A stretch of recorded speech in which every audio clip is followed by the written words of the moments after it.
বোনটাকে আমার 3 ভাই মিলে রেপ করছে।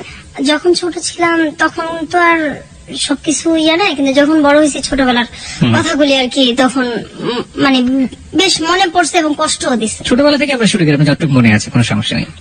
আমার এখনো মনে আছে, আমার জ্ঞান হওয়ার পরে থেকে আমার আব্বার অবস্থা সবসময় সচ্ছলই দেখছি।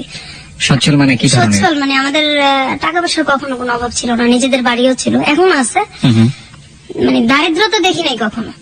ঢাকা শহরে বাড়ি? হ্যাঁ, আমাদের 4টা বাড়ি ছিল। ঢাকা শহরে 4টা বাড়ি ছিল, এখন একটা আছে। আমার আব্বার আবার ওই যে মানে বিক্রি করার একটা ছিল আর কি। এই বাড়িগুলো উনি কি পৈতৃক সম্পত্তি হিসেবে পেয়েছিলেন নাকি নিজে থেকে করেছিলেন? নিজে এগুলি করছেন। আচ্ছা, নিজে পরিশ্রম দ্বারাই করছেন আর কি। ওই জায়গা জমির ব্যবসা করতো কয়েক বন্ধু মিলে, তারপর সেটা আবার চড়া দামে বিক্রি করতো না। প্রথমে অল্প দামে কিন্তু পরে আবার চড়া দামে বিক্রি করতো, এইভাবেই আর কি। আচ্ছা, তারপর আমরা 5 ভাই 3 বোন। আমি হচ্ছে 7 নাম্বার, আমার ছোট একটা বোন আছে। আমরা 2 বোন এখন মানে স্কুলে পড়ি একসাথে। তো আমার বোনটা তখন থেকেই আমরা পিটাপিটি, 1 বছরের ছোট বড়, কিন্তু আমার বোনটাকে দেখলে এটা মনে হতো না।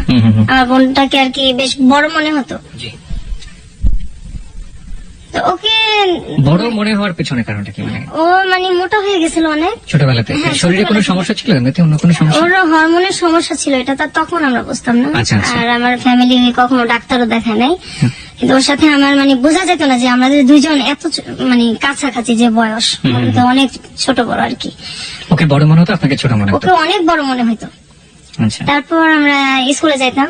আমার বাবা টাকার অভাব নাই, কিন্তু আমাদের কখনো ব্যাগই কিনে দেয় নাই। আমরা ব্যাগ ছাড়া বই নিতাম হাতে করে। আপনাদেরকে বই মানে কিনে দিত না?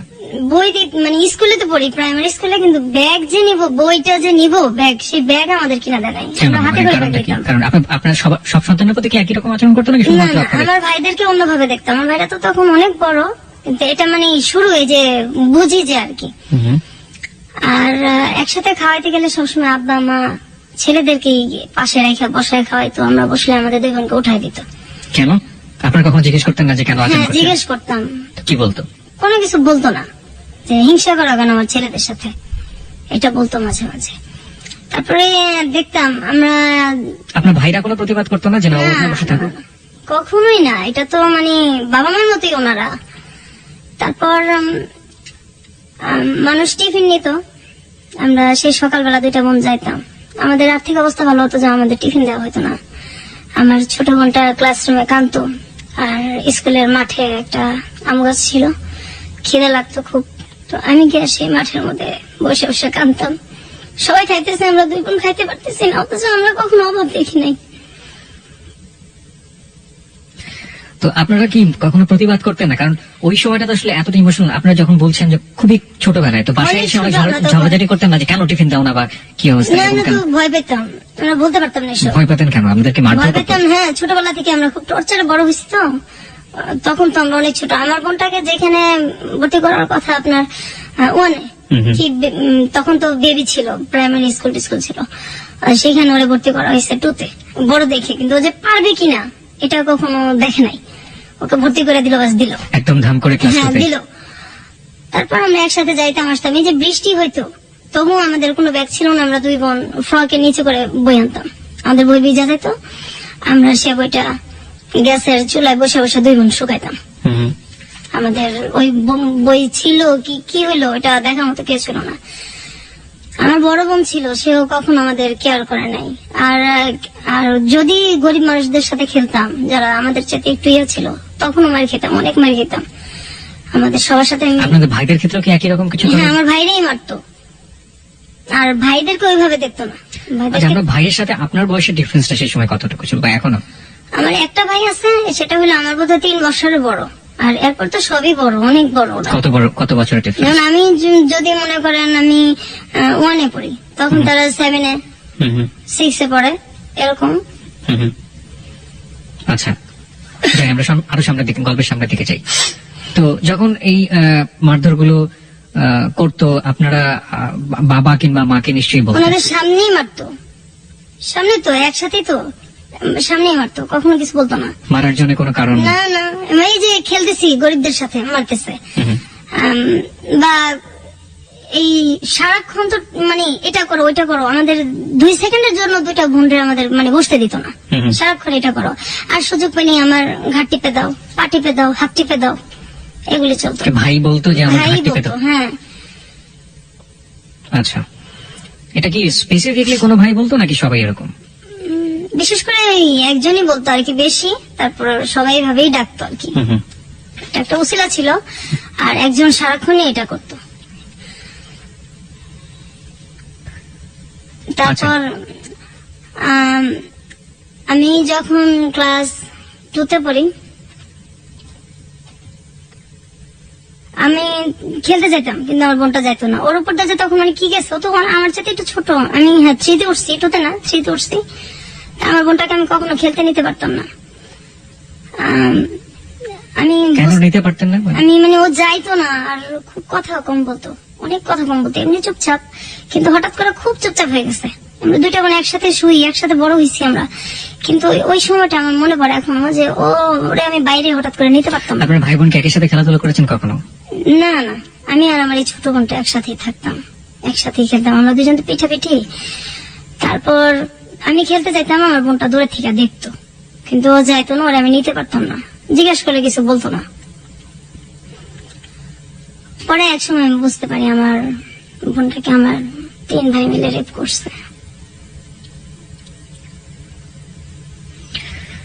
ওকে, আপনি এটা বুঝলেন, আপনি মানে কখন কিভাবে আপনি এটা বুঝলেন, এবং কত বছর বয়স তখন আপনার? আমি তখন ক্লাস 3-তে পড়ি, 4-এ পড়ি। তখন তো কোনো মেয়ের একটা রেপ সম্পর্কে আইডিয়া থাকা উচিত না, বা জানেই না ব্যাপারটা। আপনি তো পরবর্তীতে বড় হয়ে এটা জিনিসটাকে বড় মূল্যায়ন হয়েছে করেছেন, জিনিসটা আমি জানি, কিন্তু আপনি তখন কি দেখলেন আসলে? আমার বোন চুপচাপ হয়ে গেছে, আর শুধু বলতো যে আমার ওই জায়গাটা ব্যথা করে, এটাও আমার শরীরে একটা, আচ্ছা ঠিক আছে, আমার এই জায়গাটা ব্যথা করে। তো আমি তো এই জিনিসটা বুঝতাম না, তো বড় হওয়ার পরে বুঝতে পারছি। তো আপনি তাকে জিজ্ঞেস করেছিলেন যে কে এই কাজটা করেছে? হ্যাঁ, ও এটা আমাকে বলছে। আপনি তখন কি করলেন এটা জানার পর? এটা জানার পর আমি আমার বড় বোনকে বলছি। বড় বোন কি বলল? বিশ্বাস করে নাই, কোনো পাত্তা দেয় নাই কেউ ফ্যামিলিতে। এবং পরবর্তীতে ইংলিশ শিখার আমিও হয়েছি। এইভাবে আমার বোনটা যখন ওর 10 বছর, এর মধ্যে ও বেশ কয়েকবার রেপের শিকার হয়েছে আমার ভাইদের।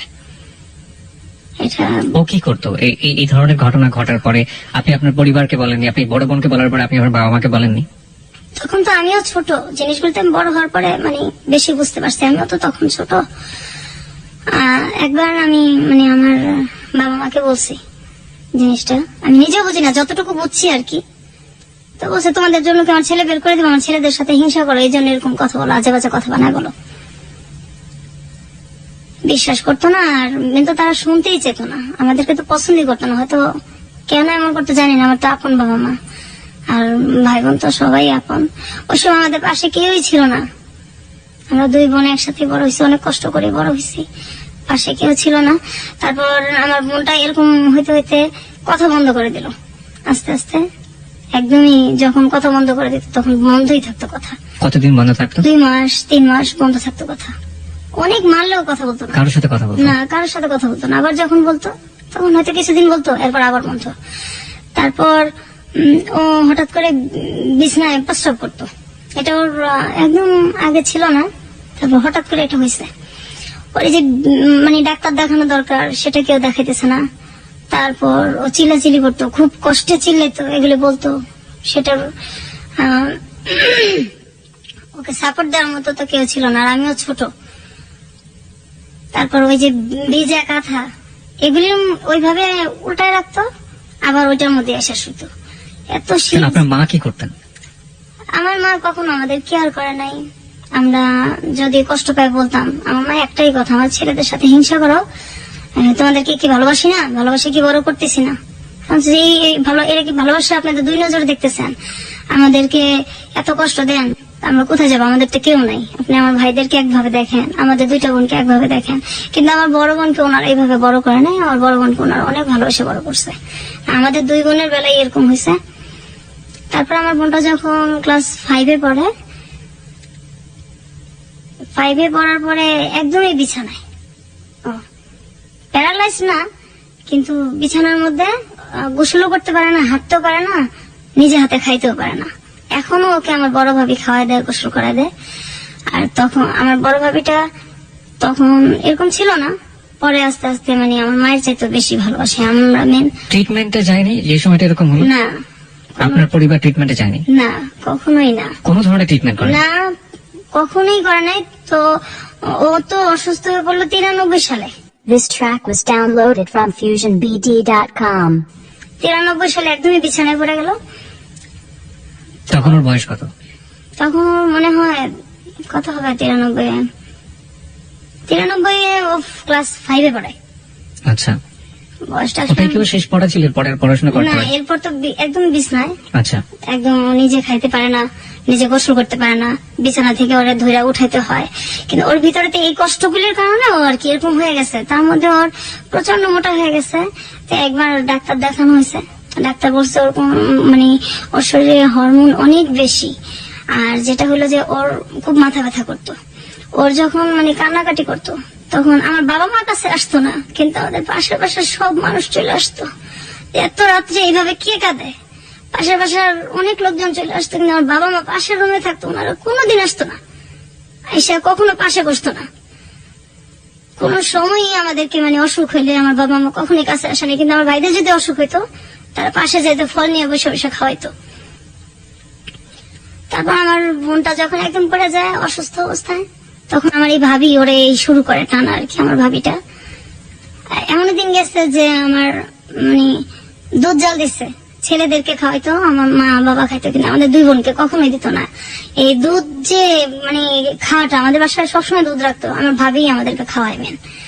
আমরা ভাবির কাছ থেকে এটা শিখি। আর মায়ের ভালোবাসাটা আমার বড় ভাবি দিছে আমাদেরকে। পরবর্তীতে আমার সেজ ভাবি আসছে, উনিও এখন আমাদের আদর করে। কিন্তু আমার বোনটা এখন অসুস্থ। আমার বাবা আমার বোনটার কখন এই চিকিৎসার কথা বলে খুব রাগারাগি করে। একবার কিভাবে যেন অনেক ঝগড়ার পর আমার বোনটাকে ডাক্তার দেখানো হয়েছে। তো ওই যে ডাক্তার উনি বললো যে হরমোন বেশি, এটা ট্রিটমেন্ট আমি করব। আর ওর সিটি স্ক্যান করা হয়েছে, ওর মাথায় কোনো সমস্যা নাই। ওর মেন হলো তোমার মানসিক ডাক্তার দেখাতে হবে। এটা দেখাইলে তারপর ধীরে ধীরে যদি ঠিক হয়, এর মধ্যে এছাড়া ওর কোনো আর ইয়া নাই। তো চিকিৎসাটা মনে হয় 2-3 বছর চলছে। তারপর আমার এক ভাই বলছে না, ওকে পাগল নাকি, ওর মানসিক ডাক্তার দেখানো লাগবে। তারপর এই কথা বলার পর ওর চিকিৎসা বন্ধ হয়ে গেছে। আমার আব্বা ওকে আর কোনোদিন ডাক্তার দেখে নাই।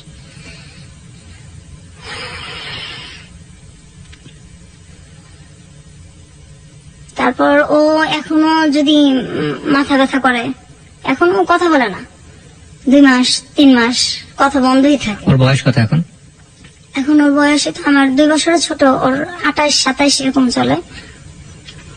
ঈদ আসলে নতুন কাপড় ওরে দেওয়া যায় না, পড়ে না? না। ও কি করে? ও মানুষের সাথে কথা মানে মানুষকে দেখলে ও কি করে? খুব ভয় পায়। আত্মীয় স্বজন বাড়িতে আসলে ও বাথরুমে গিয়ে লুকায় থাকে ঘন্টার পর ঘন্টা। আপনি বলছিলেন যে আপনি ফার্স্ট টাইম জানলেন যখন আপনি ক্লাস 4-এ পড়েন, তখন সে তার ভাইতে তার রেপ। এবং এটা কি ওই একবারই ছিল নাকি পরবর্তীতে না, আরো হয়েছে? ওকে অনেকবারই করা হয়েছে রেপটা। আমরা এই গল্পে ফিরবো, তবে তার আগে একটা বিরতি আছে। বিরতির পর শ্রোতা যারা শুনছেন তাদের উদ্দেশ্যে আমরা বলতে চাই, আমরা ফিরে আসছি আজকের হ্যালো 8920 গল্পতে। এবং সবকিছু আসলে জীবনের গল্প, জীবনে সবকিছুই সম্ভব, এবং যা হয়েছে আজকে তা আসলে অসম্ভবের চেয়ে অসম্ভব। এই অসম্ভব গল্প আপনাকে শেষ পর্যন্ত আমরা বলতে চাই, এবং বলার পর এটা আসলে একটা মেসেজ। আমাদের পরিবারে নারীরা কিভাবে নির্যাতিত হন নিজের মানুষের দ্বারা, নিজের একেবারে রক্তের সম্পর্কের মানুষের দ্বারা, সেখানেও যে আসলে নারীরা অনেক সময় নিরাপদ না, সেটাই আমরা আজকের গল্পে তুলে ধরার চেষ্টা করছি। আমরা ফিরবো বিরতির পর, আশা করছি আমাদের সঙ্গেই থাকবেন। আরেকবার নাম্বারটি মনে করে দিতে চাই, 91156689115668। এটা হচ্ছে আমাদের নাম্বার, এখানে ফোন করতে পারেন আপনি। ফোন করার পর আপনি আপনার নাম এবং সেল নাম্বারটি বলবেন, তারপর আপনার যা বলার আছে আপনি বলবেন। এছাড়া ফেসবুকে আমাদের একটি পেজ রয়েছে, সেখানেও আপনি যোগ দিতে পারেন, আপনার অভিমত জানাতে পারেন। ফেসবুক পেজটি হচ্ছে facebook.com/hello8920। হ্যালো বানানে ডাব্লিউ নেই।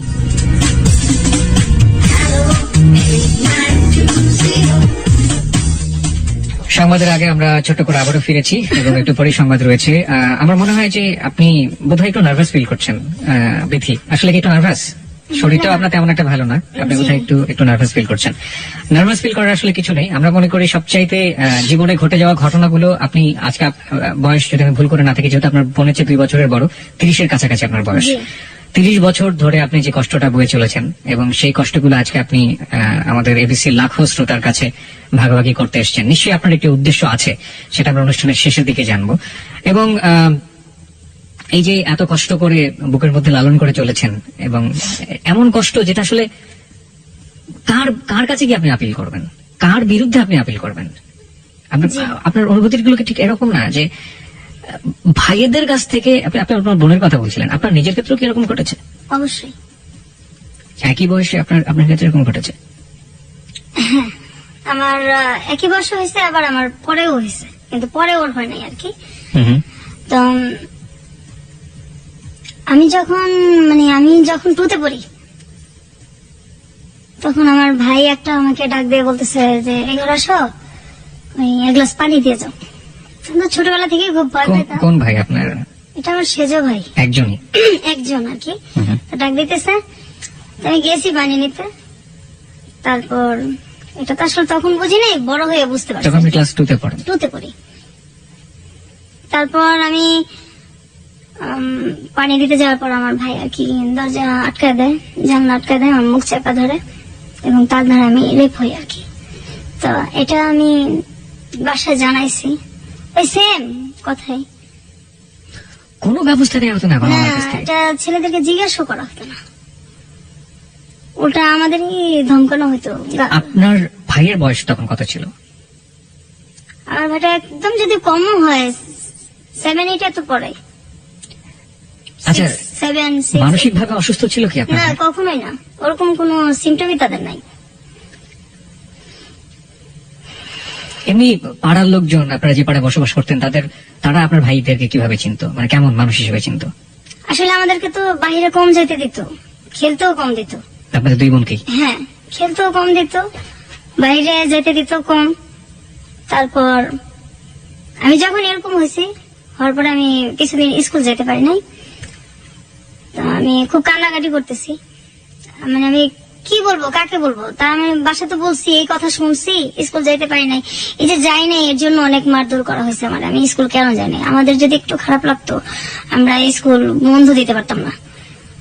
তারপর আমার বোন যদি পড়তে না চাইতো, যে একদিন খারাপ লাগতেছে, পড়তে পারতেছে না, ওরে মানে ফ্ল্যাটের ওই মাথা থেকে একদম এই মাথা পর্যন্ত আমাদের মানে পড়ার ঘরটা চুলে টাইনা তারপর হেঁচড়ে নিয়ে আসা হয়েছে। কে করতো এটা? এটা আমার মেজো ভাই করতো, এটা আমাদের স্যারের সামনেই করতো।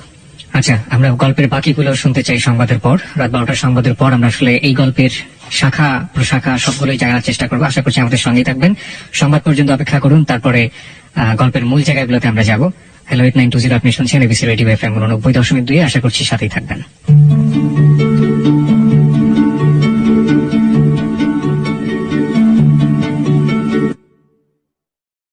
গানে বন্ধু শারমিনের সাথে লা ক্লাসিকে প্রতি সোমবার দুপুর 12টার খবরের পর শুধুই এবিসি রেডিও।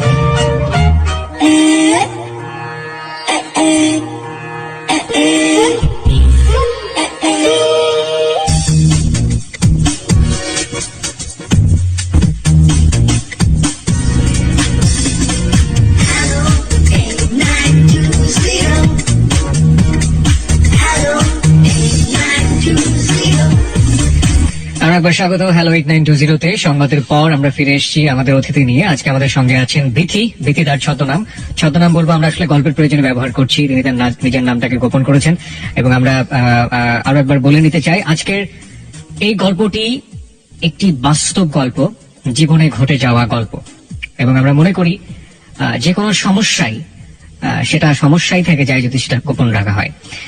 এবং আসলে আমি বিথিকে শেষের দিকে জানতে চাইবো যে আসলে 30 বছর ধরে যে দুঃখটা আপনি গোপন করে রেখেছেন, সেটা আপনি কেন আজকে আমাদের সাথে শেয়ার করতে আসলেন? এবং শেয়ার করলে যেটা সমাধান হয়ে যাবে ঠিক তা না, তারপরেও তিনি আমাদের কাছে এসেছেন, কারণ আমরা বিশ্বাস করি হ্যালো 8920 হচ্ছে মন খুলে কথা বলার প্ল্যাটফর্ম। জীবনের যে কোনো গল্প সেখানে বলা যেতে পারে। বিথি, আমরা সংবাদের বিরতিতে যাওয়ার আগে আপনার কাছ থেকে জানছিলাম যে কিভাবে আপনারা ফ্যামিলিতে অ্যাবিউজ হয়েছেন, এবং আপনার ভাইরা যেটা করেছে, এবং আপনার বাবা মা সেখানে কোনো ধরনের কোনো ভূমিকাই নেয়নি। আপনি আপনার বোনের কথা বলছিলেন, আপনার বোন।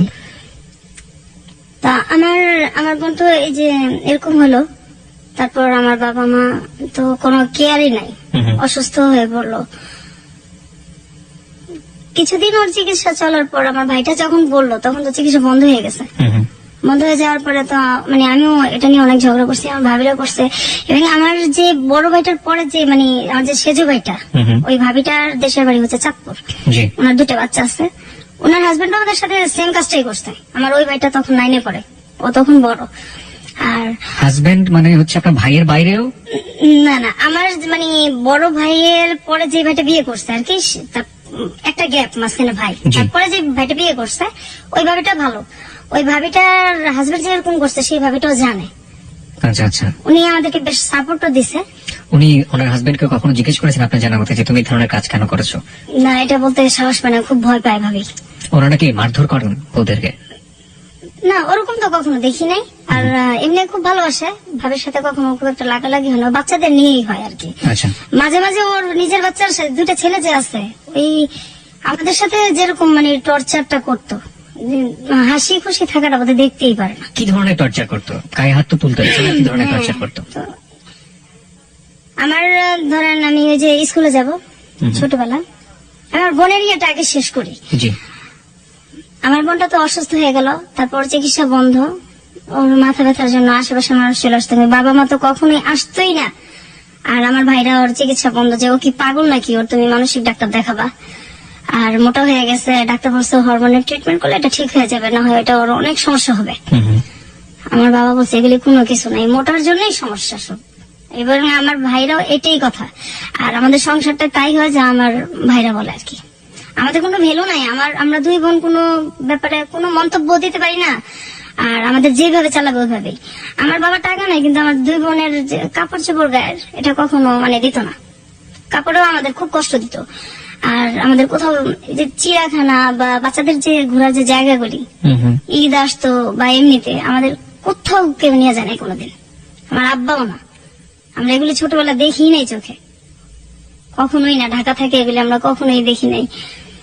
তারপর কাপড় চোপড় যদি কোথাও যাইতে হতো, আমার এখনো মনে আছে, আমরা একটা জায়গায় যাব, তো আমাদের কোনো কাপড় নেই, আমাদের পাশের বাসার একটা মেয়ের কাছে গিয়ে আমার জামা চায় নিয়ে আসতে হয়েছে। অথচ আমার আব্বার কিন্তু টাকা আছে, কিন্তু কাপড় চোপড় এত কষ্ট দিত যে মানুষের কাছে গিয়ে আমাদের টাকা চায়, কাপড় চায় নিয়ে আসতে হইতো। অসুখ হলে ডাক্তারও দেখাইতো না। আমাদের ছোটবেলাও টাইফয়েড হয়েছে, পরে ডেঙ্গু জ্বরও হয়েছে, আমার ডাক্তার আমার আব্বা দেখেন, আমার গলার চেন বিক্রি করে আমার চিকিৎসা করা লাগছে।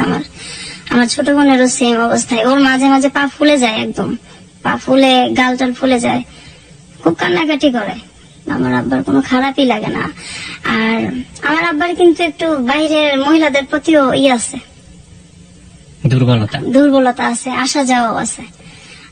আমরা যখন খুব ছোট, আমার মা আর আব্বা দুজনেই কিন্তু মানে মরিদ হয়েছিল। আমাদের বাসায় গান হইতো, পীরের মরিদ গান বাজনা হইতো, আমরা ওটা পছন্দ করতাম না। তো তখন খুব আমার মা মানে কোনো কিছু নিয়ে যদি রিয়েক্ট করতাম, খুব গালাগালি করতো। আব্বাও সেম, আর ভাইরা তো আছেই। আমাদের বাসায় অনেক লোকজন আসা যাওয়া করতো, এটা আমরা কখনোই পছন্দ করতাম না।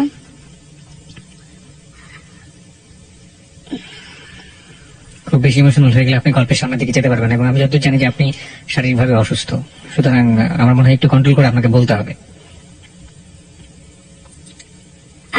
আমি আর আমার ছোট বোন, আমার বোনটা যখন 6-এ পড়ার বয়স, ও তো 5-এ পড়া আর যাইতে পারলো না, একদম অফ।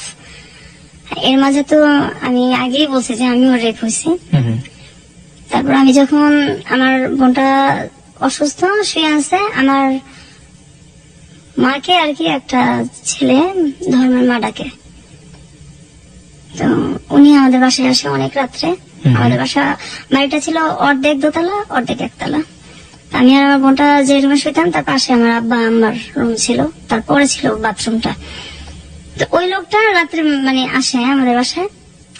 আসার পরে আমার আব্বা আর মা আমার ভাইদের সাথে ওরা শুইতে না দিয়ে, আমাদের কিন্তু জায়গা আছে, ড্রয়িং রুমও আছে, আমাদের রুমে পাঠিয়ে দিচ্ছে আমাদের সাথে শোয়ার জন্য। তো আমি ওইটা গিয়া বলছি যে আমাদের এত জায়গা আছে, উনি আমাদের সাথে কেন শুবে? তখন বলছে ওখানে শুলে সমস্যা কি, তোমার ভাই না? ভাই বলে কিছু না, ভাই শব্দ তো ঘৃণা করি ছোটবেলা থেকেই, ভাই নামটাই ঘৃণা করি আমরা, ভাই আবার কি, ভাই বলে কিছু নাই। তারপর ওই লোকরা আমাদের সাথে শোবে। পরে আমরা কি করবো, আমরা 2 বোন সারা রাত একসাথে না ঘুমায় বসে আছি, আর ওই লোকটা আমাদের বিছানার মধ্যে শুয়ে আছে।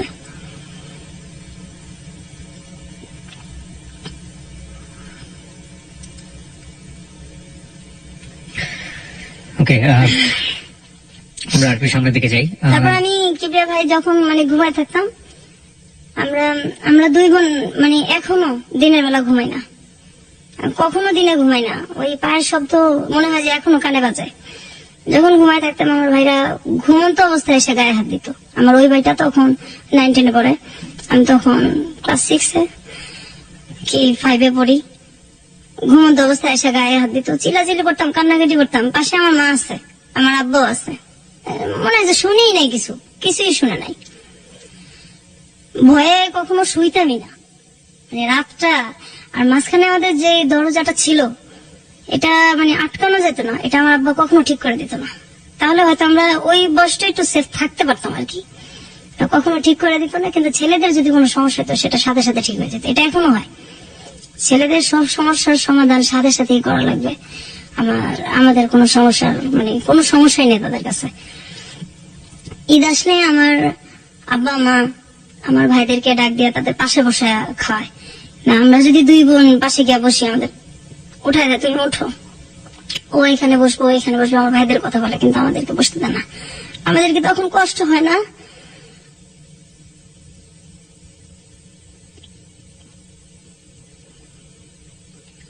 আমি সবসময় বলতাম যে আমরা কি মানে আপনাদের সন্তান না? আর আমরা দুই বোন খুব মানে তখন থেকেই কল্পনা প্রবণ হয়ে পড়ি যে কত মানুষ যায় রাস্তা দিয়া, যদি ওই লোকটা এসব বলতো যে আমি তোমাদের বাবা, তোমাদের রাস্তায় ফালাই গেছি, তো তোমরা হারাই গেছিল, ওরা তোমাদের পাইছে। আমরা সবসময় জিনিসটা ভাবতাম যদি কেউ এরকম আসতো।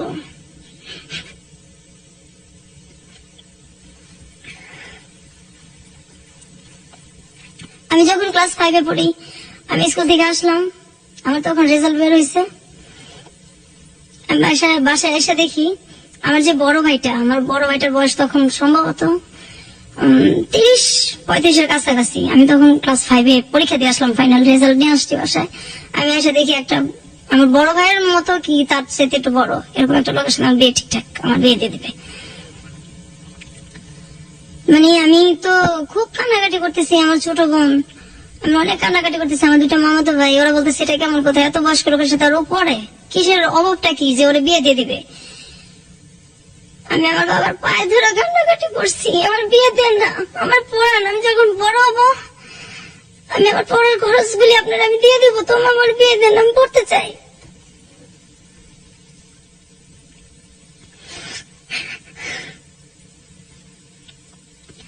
আমার ছোট বোনরা বলতো আমার তো চিকিৎসা করেন না, ওরে পড়ান, ওরে দেখেন। আমার ভাবিরাও বলতো, আমার বড় ভাবিটাও বলতো। আমার আব্বা মা কারো কথা শুনতো না। তারপর ওই বিয়েটা আমার মামাতো ভাই, আমি, আমার ছোট বোন, আমরা মিলা এটারে মানে ওই লোকটাকে বাড়ি থেকে তাড়াই আর কি, অনেক অপমান করে যতটুকু ওই বয়সে কুলাইছে। আর এই জন্য আমার যে বেটা বেশি টর্চার আমাদেরকে করছে, ওই বেটা আমাদেরকে অনেক মারছে ওদিন রাত্রে। আমরা আমি স্কুলেও 4-5 দিন যাইতে পারি নাই, আমার এত জ্বর আসছে। কেন আমি এটা কেন করলাম? বিয়ে দিলে দিবে, আমি এটা বলার কে?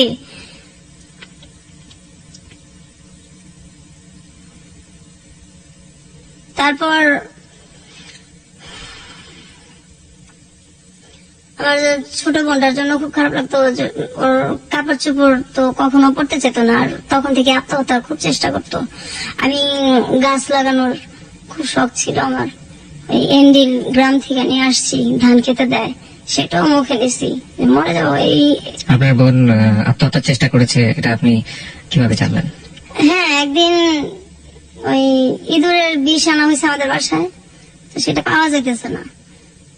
তারপর ওর ড্রয়ারে গিয়ে আমরা এটা দেখছি, আর পরে দেখছি যে ও বিছনার মধ্যে একদম কেমন করতেছে, মানে খাওয়ারও বেশ একটা চেষ্টাই করছে, খাইতে পারে না, ওইটা আমরা ফালাই দিছি। আরেকদিন ফ্যানের সাথে চেষ্টা করতেছে, দরজা আটকায় ওনা বাইন্ধে ফেলছে। তারপর দরজা জোরে আমার বড় ভাবি, ভাস্তি সবাই মিলে আর কি ভাঙ্গা হয়েছে। তারপর আত্মহত্যা করতে পারে না সেদিন, এখনো ওই চেষ্টাটার মধ্যে আছে। ওকে এখন পুরোপুরি মানসিক রোগী? একদম মানসিক রোগী। ও মানুষ দেখলে ভয় পায়। কি করে মানুষ দেখলে? এই যে বাথরুমে ঢুকে যায়, তারপর এত গরম, এই গরমের মধ্যে কাঁথা মুড়া দিয়ে শুয়ে থাকে। এখনো গরমের মধ্যে কাঁথা মোড়া দিয়ে শুয়ে থাকবে, কার সাথে কথা বলবে না। ঈদ আসলে তো জামা সে পরবেই না, নতুন কাপড় সে পরবে না। তারপর ঘরের যে একটা আসবাবপত্র চেঞ্জ, এটা সে সহ্য করতে পারে না। আর ভাইদের সামনে যায় কখনো? কিসের? আপনার ভাইদের সামনে কখনো যায় বা ভাইরাও সে এক বাড়িতে তো সামনে পরেই আর কি। কোনো মানে উদ্ভট আচরণ করে? কথা হয় না, খুব একটা কথা হয় না, আর তো সহ্য করতে পারে না। আর না, মানে রিয়েক্ট তো এখন আর হয় না, করে কি করবে, কোথায় যাবে? আমি চলে নিয়ে আসবো আমার যে ছেলেটার সাথে এখন বিয়ে হয়েছে, ওটা তো আমি আমার বোনকে তো আমি একসময় আনতেই পারবো, কিন্তু চিকিৎসা যে আমি করবো সেই অ্যাবিলিটিটা আমার এখন নাই। আপনার বাবার তো অনেক টাকা আছে, তারা সে এখন পর্যন্ত চেষ্টা করছে না না, treatment তারা করার জন্য। করবেও না। আমার আব্বা বলছে আমি যে কদিন বাচ্চা আছি এভাবেই চলুক, আমার চিকিৎসা আমি করতে পারবো না। আমার একটা ভাই আছে, হয়তো সে মাস্তানি টাস্তানি একসময় করছে, আমরা ছোটবেলায় দেখছি। আমি যখন 6-এ পড়ি, 6-7-এ পড়ি, সে রাত বেরাত বাসায় আসতো 3টা 2:30টা। আমার আব্বা কোনোদিনও কিছু বলতো না। তো ওই দরজাটা গেটটা আমার খুলতে হইতো বেশিরভাগই। বাসায় যদি পুলিশও আসতো আমারই খোলা লাগতো, না খুললেও সমস্যা আছে, না খুললেও থাপড়াইতো বেরা। তো ওরে এই যে জেলখানায় যাইতো বা থানায় যাইতো, এক রাতে আমার ছেলেটা মারবো, ব্যথা পাইবো, 40,000 টাকা দিত রাত্রে, 50,000 টাকা দিতে এক রাতের জন্য থানায়, আমার ছেলেটা যাতে না মারে। তো ছেলের জন্য তো কষ্ট লাগতেছে, একদিন থানায় থাকবে, মেয়েদের জন্য কষ্ট লাগে না। তারপর আবার ছোট নিয়ে আসতো লাখ লাখ টাকা দিয়া, অথচ আমার বোনটার চিকিৎসা হয়ে যায় এই টাকা দিয়া। করবে না, কষ্ট লাগে না, মায়া লাগে না, কি করবে?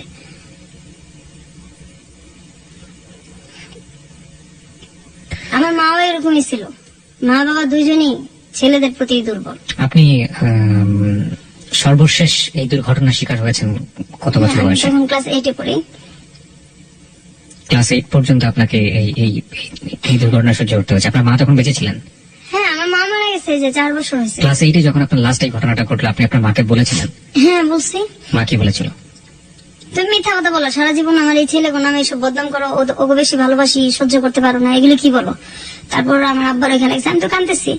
তারপর গেছে, যাওয়ার পরে একটু পরে দেখি আমার আব্বাও খুব চিল্লাচিল্লি করতেছে। কি আমি কি 2 মেয়ের জন্য কি এসব কথা কয়? আমার 2 মেয়ের জন্য কি আমি আমার ছেলেদেরকে বাসা থেকে বাইর করে দেবো নাকি? আপনার বাড়ির আশেপাশের লোকজন জানতো না এই ধরনের ঘটনাগুলো ঘটে? না। আপনার কখনো মনে হয়নি আপনি পুলিশে যাবেন, পুলিশে গিয়ে বলবেন? হ্যাঁ, এরকম মনে হইতো, কিন্তু যখন মনে হইতো যে বললাম ঠিক আছে ধরে নিল, বের হবে, বের হয়ে আমাকে যখন কিছু করবে, তখন আমি কোথায় যাবো? আমার তো যাওয়ার জায়গা নেই, আমি যাবো কোথায়? আমার বাবা মাই তো আমার নাই, তো আমি এখানে কোথায় যাব? কোনো জায়গায় তো নেই যাওয়ার। তারা মাঝে মাঝে বলতাম আমাদেরকে মাইরে ফেলেন বিষ খাওয়া। ধরেন আমি রেডি হইতেছি স্কুলে যাব, ওই সময় আমার ভাইটাকে বলতেছে, ম্যাক্সিমামই কি করতো আমাদেরকে, যেগুলো আমরা ছবিতে দেখি, ওই আমার হাত টিপা দাও, পাও টিপা দাও, মাথাটা টিপা দাও। তো যাইতে চাইতাম না। আমার মাই বলতো, এই ডাক্তারছে যাস না কে, বড় ভাইটাকে যাস না কে? যাইতে চাইতাম না। তখন রাগারাগ করতাম, কিন্তু লাভ হইতো না, মারি খেতাম, অনেক ভয় চলে যেতাম। তারপরে একদিন এরকম হয়েছে, স্কুলে যাব, ওই সময় আমার ভাই, আমি ড্রেস পরা আর মাত্র 8 ঘন্টা আছে আমার স্কুলের সময়, তখন ডাক দিয়া বলতেছে এই হাত পাত। তো আমি হাত পাইতে দাঁড়াই আছি। তারপর আমার ভাই কমলা খাইতেছে আর খুশাগুলি আমার হাতে দিতেছে।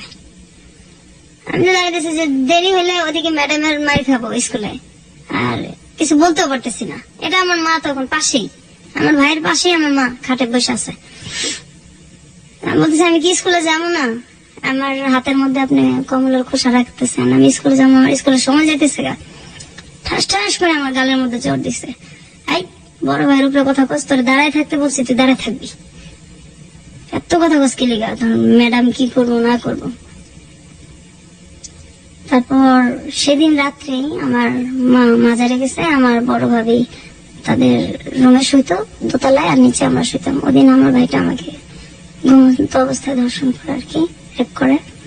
তো এটা পরের দিন জানানো হয়েছে, ওই একই অবস্থা, কোনো রিয়াকশন নাই। কোথায় যাবো? আমাদের তো কোনো যাওয়ার জায়গা নাই, সহ্য করেই থাকতে হয়েছে, বাঁচতে হয়েছে। আপনার বোনের ক্ষেত্রে এই ধরনের ঘটনা, আপনার ক্ষেত্রে সর্বশেষ ঘটেছে ক্লাস 8 অবস্থায়, আপনার বোনের ক্ষেত্রেও কি এই? না, আমার বোন যখন হয়েছে 5-4 পর্যন্ত, তারপর তো একদম বিছনা করে গেল। এরপর আমরা একটু বড় হইলাম, একসাথে থাকি। আমার বড় ভাবিটাও তখন একটু ইয়ে হয়েছে। আমরা আবার এরকম হয়েছে যে আমাদের নিচতলা আর দোতলা এরকম ছিল, স্কুল থেকে আসছি, কাপড় চেঞ্জ করব। তো কাপড় চেঞ্জ করতেছি, হঠাৎ দেখি যে ঘরের পিছনে কে দাঁড়ায় আছে। তো প্রথম ভাবছি হয়তো মানুষ, কিন্তু আমাদের তো এটা তো পুরো বাউন্ডারি দেওয়া, অন্য মানুষ আসবে কোথেকে। তো হঠাৎ করে তার মানুষ ঘরের পিছনে তাকায় না, পরে খেয়াল করে দেখি হ্যাঁ আমার ভাই। এরকম অবস্থা, তো কাপড় চেঞ্জ করাটা সমস্যা হয়েছে। আইসা স্কুল থেকে সব জানলা আটকা, দরজা আটকায়, তারপর কাপড় চেঞ্জ করতে হতো, অথবা বাথরুমে গিয়ে চেঞ্জ করে হতো। আর ভয়ে তো দিনে কখনোই শুইতাম না, দিনে শুইলেও সমস্যা আছে। এই ধরেন বৃষ্টি হইতেছে অনেক একদিন, তখন আমি ক্লাস 7-এ পড়ি। তো বৃষ্টিতে ভিজে আসছি, আইসা খুব ক্লান্ত, ভয়ে কখনো শুই না। ওদিন কিভাবে জানি একটু মানে ঘুমায় গেছি। হঠাৎ করে ঘুমের মধ্যে দেখি যে আমার ভাই, মানে সবসময় ঘুমের মধ্যে গায়ে হাত দিত আমাদের। তো হঠাৎ করে আমার ভাই গায়ে হাত দিছে, আমি তো মানে ঘুমের মধ্যে চিল্লাইতেছি, সহ্য কত করব, কোথায় যাব, চিল্লাচিল্লি করতেছি। আমার মা দৌড়াইয়া রান্না করতে আসছে। কি হয়েছে বললাম, দেখেন এইভাবে বাচ্চা যায়, এগুলি কি আমাদের মায়েরা ফেলেন, না হয় আমাদেরকে কিছু একটা করেন, এভাবে কিভাবে থাকবো। আমার আম্মা যে তরকারি নাড়ানাড়ি করে খুশ, ওইটা নিয়ে আসছে আমাকে মারার জন্য। আমার ভাইটিকে তো কিচ্ছু বলেই নাই, উল্টা আমাকে আসছে মারতে।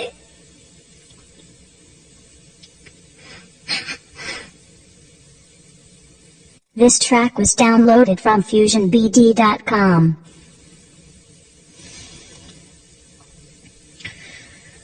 আচ্ছা, আপনার পড়াশোনা কত পর্যন্ত হয়েছে? আমি ইন্টার্ন পরীক্ষা দিচ্ছি, এক সাবজেক্ট খারাপ করছি, পড়ার দেওয়া হয় নাই। আমি এ পর্যন্ত তো গেল, তারপর 9-এ উঠলাম। 9-এ ওঠার পরে আমার ওই সময় থেকে আমার আব্বা পড়ার খুব কষ্ট দিত, বই দিত না, বই দিলে খাতা দিত না। তারপর অনেকদিন ঘুরাইতো, ম্যাডাম স্যারদেরও মার খেতাম, হইতো না। আর স্যার আমি যখন ক্লাস 6-এ উঠছি তখন পর্যন্ত আমার স্যার, এরপর আর আমাদের স্যার রাখে নাই। যখন আমি 8-এ 9-এ উঠলে তো আর নিজে থেকে পড়া যায় না, অঙ্ক ইংলিশ এগুলি তো লাগেই। তো পড়া না মানে মারি খেতাম, বাসায়ও মারি খেতাম, আর পড়া না পারলে স্যারদের কাছে মারি খেতাম। তো যে আমার ক্লাসের যেসব মেয়েদের সাথে সম্পর্ক ছিল, ওদের ভাই ছিল, ওদের ভাই শব্দটাকেই ঘৃণা করি। যাদের ভাই ছিল ওদের বাসায় আমি কখনো যাইতাম না। আর যাদের দেখতাম ওর বাবা মা বেশি আদর করে, ওখানেও যাইতাম না, কখনোই যেতাম না, ভালো লাগতো না যাইতে, সহ্য হতো না। তারপর আমার তো স্যার নাই, আমি সবসময় মারি খেতাম। আমি ক্লাস 9-এ আমার অঙ্ক খারাপ হয়েছে, ওই মেয়েদের কাছ থেকে দেখে দেখে ভেবে পরীক্ষা দিছি। অঙ্ক যখন খারাপ হয়েছে তখন আমি বাসায় আসছি, যে ম্যাডাম বলছে গার্জিয়ানদের সিগনেচার নিলে উঠাই দিবে, আমার অন্য সাবজেক্ট গুলি খুব ভালো, তা আমাকে উঠাবে না, গার্জিয়ান সিগনেচার না করলে ম্যাডামও তো উঠাই দিবে না দরখাস্ত। ম্যাডাম বলছে তুমি দরখাস্ত দাও, উঠাই দেবো।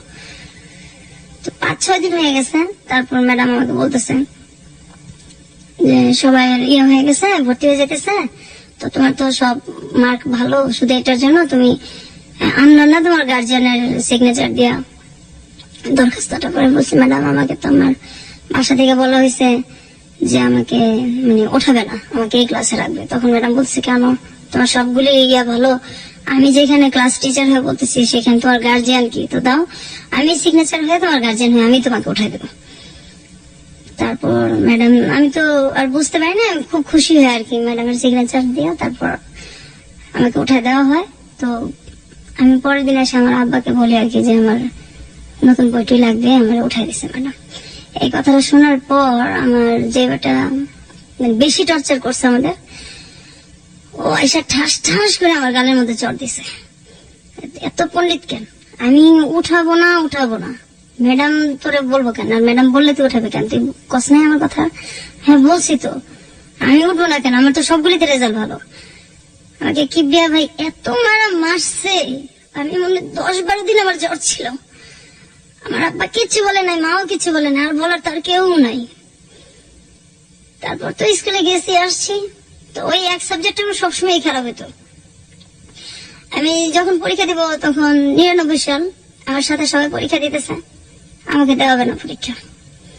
যে এটারে পরীক্ষা দেওয়া না, আর 1 বছর ঠিকই রাখবো, এটা পরীক্ষা দেওয়াবো না। আমি অনেক কান্নাকাটি করছি, পরীক্ষা দেওয়াবো না। তখন 2000 সালে আমার যেটা বড়, ও বলতেছে না পরীক্ষা না দেওয়ালে কিভাবে হইব, সবাই দিতেছে। ও বলতেছে যে এখন তো সময় নাই, ওটা মানে রেজিস্ট্রেশন হয়ে গেছে। তো ও আমার বলছে, দেখেন যেভাবেই হোক আমি পরীক্ষা দেবো, আমি পড়বো। তারপর আমার তো ম্যাট্রিকের সব বই আছে, আমি পড়তেছি।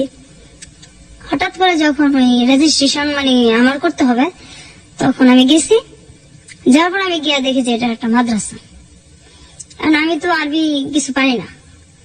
তা আমি বলছি, আপনি ঠিক করলেন এসএসসি, আর এখানে তো দেখি আমি মাদ্রাসা, এখন আমি কিভাবে পরীক্ষা দেবো? না, এইভাবেই দিতে হবে। এইভাবে কিভাবে দেবো? আমি তো ফেলই করবো, আমি এগুলো কিছুই পারি না, আমি কিভাবে দেবো? তারপরে আমি যে যদি না দেই আমাকে তার দেওয়া হবে না, আমি সাহস করে আমি পরীক্ষা দিয়েছি। তো কিভাবে দিছি, আমি যেখান থেকে পরীক্ষা দিছি মুন্সিগঞ্জ থেকে, ওইখানে আমি আর্থিক অবস্থা দেখি যে সবকিছু যারা আসছে এদের মধ্যে আমার মানে মোটামুটি আমি সচ্ছল আর কি সবচেয়ে। তো সবার এরকম অবস্থা ছিল যে আমি সবচেয়ে গরিব, কারণ আমার আব্বা তো কাপড় চোপড় দিত না আমাদের। তা আমার 2-3টা জামা নিয়ে গেছিলাম, আর 1 জোড়া শুধু জুতা নিয়ে গেছিলাম। তো সেই জুতাটা ছিঁড়া যায়, আর এটা আমি ঠিক করতে পারি না। তা আমার একটা ভাই একদিন যেটা আমাকে পরীক্ষাটা দেওয়াইলো, ওরা আমি বলছি আপনার কাছে টাকা আছে, আমার একজন স্যান্ডেল কিনে দেন, তুমি পরীক্ষা দেওয়ার সমস্যা হবে। তখন আমার 3টা পরীক্ষা হয়েছে। বলছে না, এইভাবেই দিতে হবে, সিরাটা পরে পরে ল্যাংড়া যাবে পরীক্ষা দিতে, টাকা দিতে পারবো না। আমার কাছে টাকা দিচ্ছে, এগুলি আমার, এগুলি তোর স্যান্ডেল কিনা দেওয়ার জন্য দেয় নাই। এখন কি করবো, আমার তো স্যান্ডেল নাই। আমি স্যান্ডেল রাইখা আমি খালি পেয়ে গেছি পরীক্ষা দিতে। ম্যাজিস্ট্রেট আমাকে বলতেছে যে তুমি খালি পেয়ে আসছো কেন, যে ফকির সে তো স্যান্ডেল পরে আসে, পরীক্ষা দিতে আসছো, ভদ্রতা জানো না? পরে বলছে যে স্যার আমি তো মানে আমার স্যান্ডেল তো ছিঁড়ে গেছে, এর জন্য তো আমি স্যান্ডেল পরে আসতে পারিনি। তো পরীক্ষাটা আমি দিছি, পরের দিনও আমি সেম ভাবেই গেছি। তখন ম্যাজিস্ট্রেট আমার সাথে খুব খারাপ ব্যবহার করছে, এটা কি তুমি স্যান্ডেল পরে আসবো না, পরীক্ষা দিতে আসছো, এটা কোনো কথা হইলো? আমি খুব কান্নাকাটি করছি। তারপর আমি অন্য মানুষের কাছে চাইয়া, তারপর মানুষের কাছ থেকে স্যান্ডেল চাইয়া নিয়ে আমি পরীক্ষা দিছি। আমার ওইখানে জামার অনেক কষ্ট করছি আমি, আমার বাসা থেকে কেউ যায় নাই, আর আমি একা অজানা একটা গ্রামে, আমি একদম একা, কাউরে আমি চিনি না, শুধু পরীক্ষা দিয়ে যে বাসাটা থাকা এদের সাথে পরিচয় যে হয়েছে, আর কাউরে চিনি না, কিছু চিনি না আমি। তো আমার বাসা থেকে কেউ যায় না বিধায় গার্জিয়ান না গেলে তো কোথাও কারো ভ্যালুই থাকে না। 7 দিন একাধারে শুধু ডাল দিয়ে ভাত খাওয়াইছে, আমার অনেক কষ্ট হয়েছে। আমার গার্জিয়ান নাই দেখে ওরা যেখানে জুতা রাখতো তার পাশে আমার শুইতে দিয়েছে, আমি সেখানে শুয়েছি, তবু আমি পরীক্ষা দেব,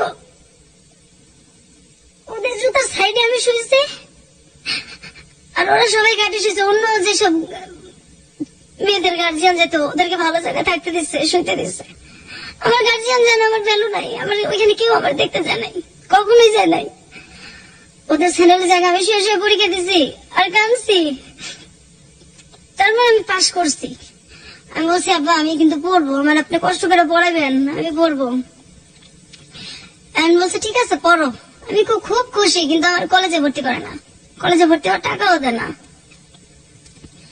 আমি অনেক কষ্ট করে সব জায়গায় ভর্তি, ডেট শেষ, অনেক কান্নাকাটি করে আমার আব্বুর কাছে, অনেক পায়ে ধরলাম। তারপর আমি ভর্তি হয়েছি। ভর্তি হওয়ার পর এখন আমার বই কিনা দেয় না, আমি বই ছাড়া কিভাবে পড়বো? তারপরে অনেক কষ্ট করে পড়তেছি। যখন সবাই চলে যেত, ছুটি হয়ে যেত, ক্লাস যার যার এক এক সময় এক একজনের ক্লাস শেষ, যখন পুরা কলেজটা ফাঁকা হয়ে যেত, তখন আমি লাইব্রেরিতে যাইতাম। লাইব্রেরি স্যারের হাত ধরে কাঁদতাম যে স্যার আমি খুব গরিব মানুষ, সব শেষ হয়ে গেলে আমার আপনি একটু নোট করতে দিবেন, আমার তো বই নেই। আমার তখন রাত 6টা বেজেছিল। স্যার বাকি বইগুলো আমি প্রত্যেকদিন এসে নোট করে করে নিয়ে যাবো, আমার আপনি একটু সময় দেবেন। স্যার বলছে ঠিক আছে তুমি নোট করে নিয়ে যাও। সবাই চলে যেত, তারপর আমি সন্ধ্যার সময় বাসায় আসতাম, এই নোট করে করে আমি পরীক্ষা দিছি। আমি একটা সাবজেক্ট খারাপ করছি, আমি অনেক কান্নাকাটি করছি, পরে আমার আর পরীক্ষাই দেওয়া নেই আমার আব্বা।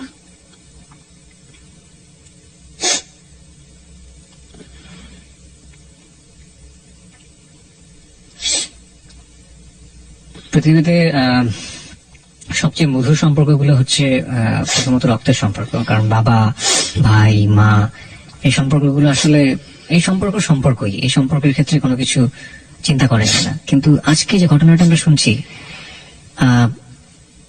জীবন আসলে কখনো কখনো বোধহয় কোনো জায়গায় কোনো কিছুই, কোনো নিয়মকেই ক্ষমা করে না। আসলে এই ঘটনাটা আসলে সেরকমই একটা ঘটনা। আমরা কি আরো একটু সামনের দিকে যেতে চাই? আপনি যদি একটু নিজেকে সামনে রাখেন প্লিজ। প্রত্যেকটা মানুষের জীবনেই প্রেম ভালোবাসা আসে, আপনার জীবনেও কি এরকম কখনো এসেছিল? হ্যাঁ, আসছে। আমি আরেকটু কথা বলে নেই। জি। আমি কিন্তু এই যে বড় হয়েছি, কোথাও বেড়াতে যেতে পারতাম না। আমার ভাইরা বেড়াতে যেতে দিত না, পিকনিকে যেতে দিত না, আমার আব্বাও এটার কোনো কিছু করতো না। কখনো বেড়াতে যেতে পারতাম না, কোথাও দাওয়াত হলে যেতে পারতাম না। আর প্রেম, আমি যখন ইন্টারমিডিয়েট দিব, কিছু আগে দিয়ে আর কি, আমার মানে প্রতিবেশী এক ছেলের সাথে আমার সম্পর্ক হয়। ওই প্রপোজাল দেয়, সম্পর্ক হয়। হওয়ার পরে আমি মানে শুধু ঠিক করতেছি যে আমি ওকে আমার ফ্যামিলি সম্পর্কে বলবো। তো যখনই বলি তখনই বলে তোমার ফ্যামিলি দিয়ে বা তোমার কোনো অতীত দিয়ে আমার দরকার নেই, আমার ওগুলি দিয়ে কোনো কিছু দরকার নেই। ও তখন অনার্সে পড়ে। আচ্ছা। আমি আমার ফ্যামিলিতে জানাবো। ও অনেক গরিব ছিল না আমাদের ফ্যামিলির তুলনায়। এখন আমার ফ্যামিলির ভিতরে কি এটা তো ও জানে না, বাহির থেকে তো মানে বড় লোকই। ও সবসময় বলতো যে আমি তোমার সাথে কোর্ট ম্যারেজ করবো, তোমার ফ্যামিলিতে বললে তো আমাকে বিয়ে দিবে না। আমি বলছি না, আমি রাজি করাবো। তো আমার কিছু কথা আছে, এটা তুমি শোনো, তারপর ভালো লাগলে সম্পর্ক আগায়। বলছে না পরে। তো এই শুনে না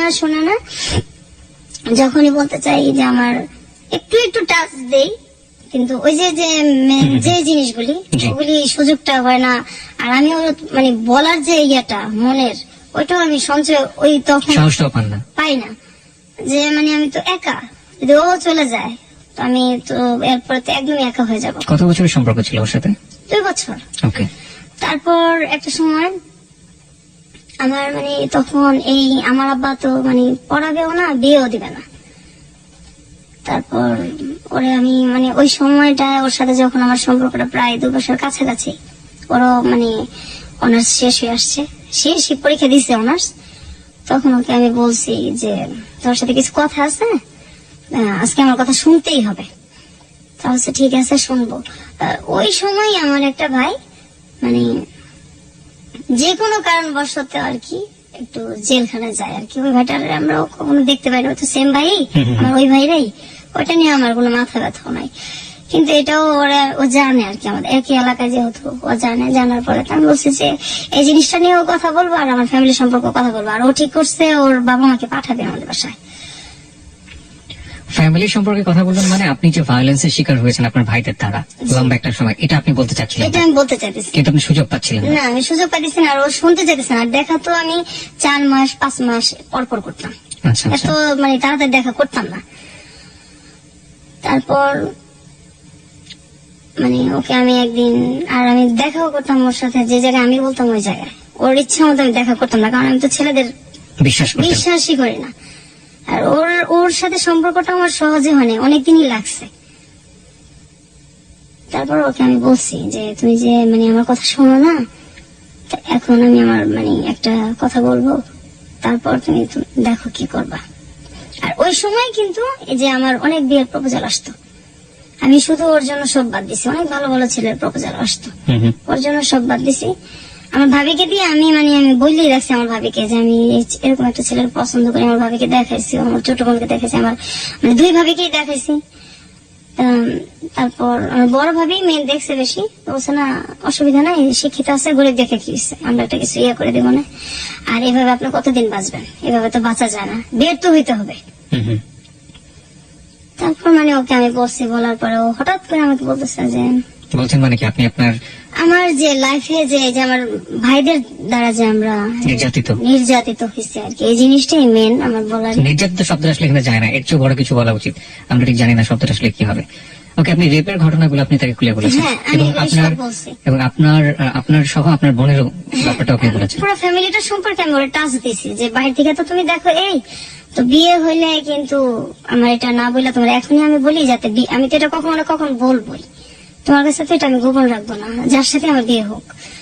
তো এই হলো। আমি যে ওর জন্য যে ছেলেগুলিকে মানে বিয়ে করি নাই, যখন আমার বিয়ের প্রপোজাল আসছে এটাও জানে, এবং ও দু একটাকে দেখছো।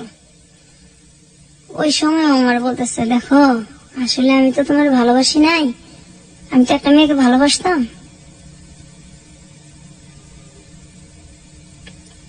ওই মেয়েটাকে ভুলার জন্য আমি তোমার সাথে সম্পর্ক করছি।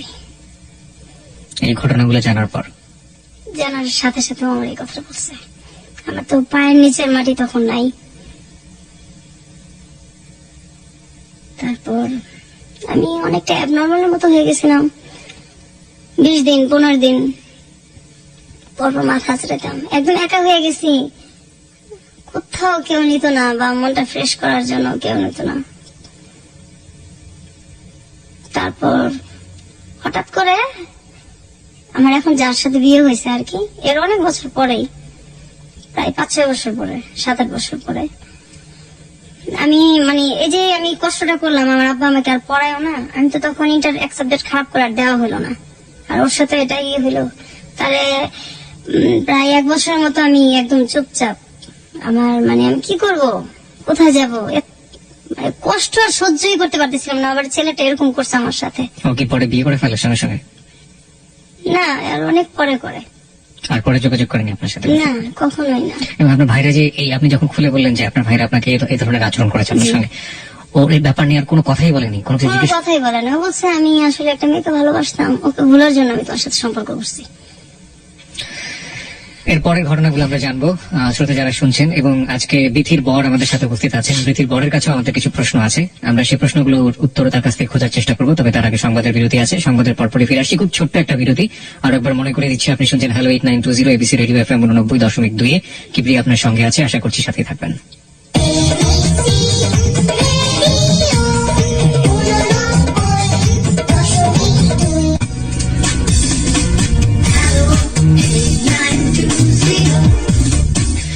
হ্যালো 8920 তে আরো একবার স্বাগত। 1:04 হচ্ছে সময়। কিবরিয়া আপনার সঙ্গে আছে, আর আপনি শুনছেন আপনার প্রিয় স্টেশন এবিসি রেডিও FM 89.2।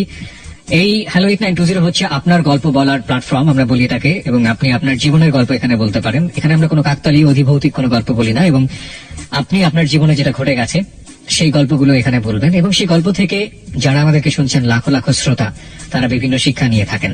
আজকের গল্প থেকে আমরা কি শিক্ষা নেব? প্রত্যেকটা মানুষেরই আসলে এখানে ব্যক্তিগত একদমই আপেক্ষিক একটা ব্যাপার যে আসলে কি শিক্ষা নেব। তো আমি একটা শিক্ষা ব্যক্তিগতভাবে নিয়েছি এবং নিব, সেটা অনুষ্ঠানের শেষের দিকে বলবো। আর একইভাবে বিথি আজকে আমাদের সাথে আছেন। ছদ্মনাম বলছি, তার আসল নামটা বলা সম্ভব হচ্ছে না আমাদের পক্ষে, এবং আসল জায়গাটাও বলা সম্ভব হচ্ছে না।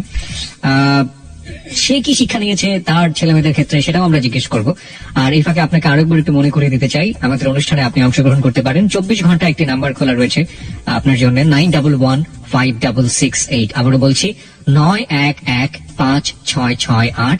এই নাম্বারে ফোন করে আপনি আপনার নাম এবং আপনি আপনার সেল নাম্বারটি ধীরে স্পষ্ট করে দিয়ে আপনি যা বলতে চান বলবেন। যে কোনো ধরনের প্রতিক্রিয়া হতে পারে, যে কোনো ধরনের কথা হতে পারে, কিন্তু আপনি যদি এখানে অতিথি হয়ে আসতে চান, কি গল্প বলতে চান আপনার জীবনে সেটা বলতে পারেন, এবং আপনার সাথে আমরা যোগাযোগ করবো। হতে পারে আগামী সপ্তাহে আপনি এখানে আমাদের অতিথি হয়ে আসবেন। এছাড়া ফেসবুকে আমাদের অতিথিদের সাথে যোগাযোগ করতে, অতিথিদের যে কোনো ধরনের সাহায্য করতে, অতিথি প্রোগ্রাম সম্পর্কে অনুভূতি জানাতে, যে কোনো মন্তব্য করতে, আপনি ফেসবুকে একটি পেজ রয়েছে হ্যালো 8920, সেটাতে আপনি যোগ দিতে পারেন। আপনাকে যেভাবে খোঁজ করতে হবে, RJ Kibria, RJ space KEBRIA, not KIB, ঠিক আছে? RJ স্পেস KEBRIA, ওখানে আপনি জয়েন করতে পারেন এবং আপনার যা প্রতিক্রিয়া আছে আপনি সেটা জানাতে পারেন। এখন পর্যন্ত আমরা যেসব প্রতিক্রিয়া পেয়েছি, মানে হঠাৎ করে যদি বলা হয় যে পৃথিবীটা ধ্বংস হয়ে গিয়েছে, এবং তারপরে মানুষ অবাক হবে না, এত বেশি অবাক হচ্ছে। এবং আমিও ঠিক এতটাই অবাক হয়েছিলাম যখন আমি বিথিকে ফোন করেছিলাম, বলেছিলাম যে আপনি আসলে কি বলতে চেয়েছিলেন, আপনি একটু বলেন। আমি স্পিচলেস, যেটাকে বলে, আসলে বাকরুদ্ধ হয়ে গিয়েছিলাম। আমরা ঘটনার এখনো শেষের দিকে না, আমরা একটু সামনের দিকে এগোতে চাই। বিথি, সেই ছেলেটা তো আপনার জীবন থেকে চলে গেল। 4-5 বছর পরে আপনি বিয়ে করলেন। যাকে বিয়ে করলেন সে আমাদের সাথে রয়েছে এই মুহূর্তে, আপনার বর। এটাও কি আপনার লাভ ম্যারেজ ছিল? না। এই বিয়েটা হলো কিভাবে? বিয়েটা হলো যে আমাদের মানে ও হচ্ছে আমার দুঃসম্পর্কের আর কি এক আত্মীয়র ছেলে, এক দুঃসম্পর্কের এক খালার ছেলে আর কি। তো আমরা যখন ওদের সাথে আমাদের কোনো সম্পর্কই নাই, আচ্ছা যখন খুব ছোট 5 এ 6 এ পড়ি, তখন সম্ভবত ওদের বাড়িতে আর কি সম্ভবত না একবার গেছি আমি আর আমার মানে বড় ভাইয়ের মেয়ে। তখন আমার বড় ভাই তো খুব ছোটবেলা বিয়ে করে ফেলছিল, ওটা বলা হয় নাই। তো ওর মেয়েটা আর আমাদের কিন্তু মানে বয়সের বেশি পার্থক্য না। আচ্ছা তবে যাই হোক, ওই ভাস্তিটা আর আমি, আমার ভাস্তিটা তখন খুব ছোট, মানে কোলেই নেই এরকম আর কি। ওরা নিয়ে গেছি, যাওয়ার পর তো ওই সময় ও সম্ভবত 9 এ পড়ে, 9 এ কি 8 এ পড়ে। ওই সময় গেছি, যার পর এই আর কখনো যাওয়া আসা দেখা সাক্ষাৎ হয়নি? না, ওরাও কখনো আসে নাই, আমরাও কখনো যাই নাই। হুম হুম। তো ও নাকি ওই সময় দেখে আমাকে ভালো লাগছে, ওই 9 এ পড়া অবস্থায় আর কি, ওইটা সে মনে রাখছে আর কি। তো এর মধ্যে হয় কি, আমি মানে আমাদের গ্রামে যাই একদিন বেড়াতে, যার পর আমার যে মানে চাচাতো মামা, ওটা সম্পর্কে ওরও মামা হয়। তো ওই মামা আমাকে আর কি বলতেছে যে তোমাকে অমুক আর কি আত্মীয়, ওই মানে ওর পরিচয়টা দিচ্ছে। আমি তো চিনি না, কারণ আমি ছোটবেলা একবার গেছি। জি সে তো আমাকে খুঁজে কেন, সে কি জানি এমনি জিজ্ঞাসা করলো। আমার মাথায় তার কিছু আসে নাই, কারণ আমি তো তারে চিনিই না, ছোটবেলা একবার দেখছি, ওটা তার মনেই নাই। তারপর হঠাৎ করে একদিন আর কি উনি ফোন দেয় আমারে, যে আপনার নাম কি? হ্যাঁ আমার নাম এই। ওর আমার নাম বলার পর আমি চিনতে পারি যে আপনার সাথে আমার কিছু কথা আছে। যে বলেন। না, আমি তো কথা আসলে ফোনে বলবো না, আপনার সাথে আমি দেখা করবো। আসলে আমি দেখতে এত খারাপ, আপনি আমার সম্পর্কে ভাই হন তো এমনি থাক না, কারণ আমি তো আপন ভাই দিয়ে ঘৃণা করি, আর কিসের খালাতো ভাই কিসের কি ভাই শব্দই আমার কাছে নাই, তো আপনি আমার সাথে কেন দেখা করবেন? সে একটু কাজ আছে আমার মানে আমি দেখা করবো না আর কি। তারপর অনেকদিন আমাকে মানে অনেকদিন ফোন করছে, প্রায় 2 মাসে ফোন করার পরে, খুব রিকোয়েস্ট করার পরে তারপর ঠিক আছে আমি দেখা করবো আপনার সাথে। হুম হুম। তারপর আমি দেখা করছি, করার পর উনি বলছে যে আমি আসলে আপনাকে তো সেই ছোটবেলা দেখছি, তো আমি তখন থেকে ঠিক করে রাখছি আমি বিয়ে করলে আপনাকে করবো। বলছে না, আমাদের ভাই বিয়ে করা যাবে না, আমি বিয়েটা করবো না, কারণ বিয়ের শব্দটাও ঘৃণা করি। ছোটবেলা ওই যে আমার একবার বিয়ের ইয়েটা হয়েছে, তারপর থেকে বিয়ের শব্দটাও ঘৃণা করি, আর আমি এগুলোর মধ্যে নাই, আর বিয়েটা করবো না। আর আমার আব্বা তো মানে বিয়ের টাকা খরচ হবে, বিয়ের মধ্যেও নাই, আর আমার তো তখন মানে বিয়ের না, আমার তখন আমি কাঁদতেছি যে আমি পড়বো, পড়াশোনা করবো। হ্যাঁ আমার যে পড়া গ্যাপ গেছে, আমার যে একটু বয়সটা বাড়ছে, ওইটা আমার কিচ্ছু যায় আসে না, লজ্জাও লাগে না। আমি মেন হলে আমি পড়বো তখন, আমি পড়ার জন্য কাঁদতেছি যে কেউ যদি আমার সাহায্য করে তখন আমি পড়বো। তখন যে আপনি যদি পড়তে চান তা ঠিক আছে আমি পড়াবো, কিন্তু আমি আপনাকে বিয়ে করবো। ঠিক আছে আপনি বিয়ে করবেন, আমি তো বিয়েটা করবো না, এরকম কথাটা তো বলে চলে আসি, আর কথা হয় না। তো উনি আমার অনেকদিন ফোন দেয়, ফোন দিতে থাকে। এক পর্যায়ে আমি আমার ফোনটা মানে সিমটা আমি চেঞ্জ করে ফেলি। আমার ওই মামা তো আমার মানে আমার গ্রামে আমার ওই মামা আমার ফোন নাম্বার গুলি তো সবসময় নিত, ওনার সাথে আমার সবসময় কথা হতো। ওনার বলছি যে আপনি ওনাকে কিন্তু কখনো আমার নাম্বারটা দিবেন না। জি।